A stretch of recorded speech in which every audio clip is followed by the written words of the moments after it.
कि अगर जायगोट एकदम डिवाइड कर गया है तो दो प्लासेंटा होंगे और दो ही उसकी एमनियोटिक कैविटी होगी। ठीक है जी।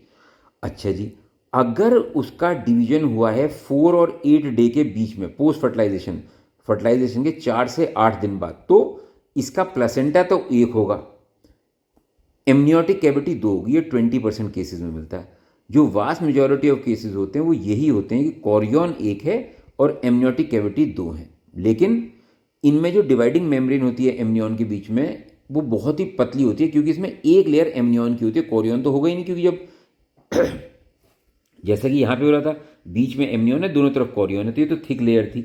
यहाँ पे थिन लेयर होगी because of only single layer of amnion only. Monochorionic mono amniotic, यानी कि जिसमें कोरियो प्लेसेंटा भी एक है और एमनियोटिक कैविटी भी एक है, जो 1% केसेस में मिलता है। इनका ये तभी मिलते हैं जब डिवीजन होगा बिटवीन 8 to 12 वीक्स। तो आप समझ रहे हो बात को।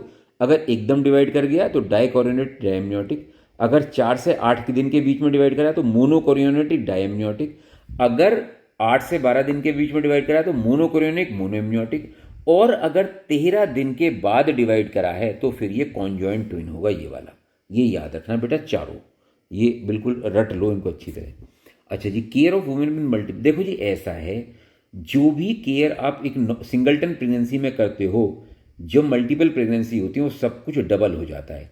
Women with multiple pregnancy should be care by a multidisciplinary team consisting of a core team of named specialists, OBS, midwife, ultrasonographers. Regular ultrasound assessment is used to date the pregnancy, perform first trimester screening to monitor growth, abdominal palpation or symphysis fundal height, fetal growth retardation.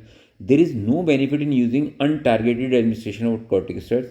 Gestation and mode of delivery depends on the type of multiple pregnancy. तो ये कैसे होगा, ये तो depend करेगा किस तरह की प्रेगनेंसी, स्टेरॉइड का कोई रोल नहीं है। Women with multiple pregnancy should receive the same advice about diet, lifestyle, nutrition as in routine antenatal care.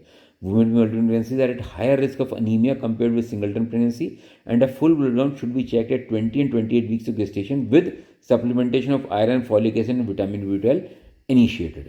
अब क्या क्या हो सकती हैं कॉम्प्लिकेशंस ऑफ मल्टीपल?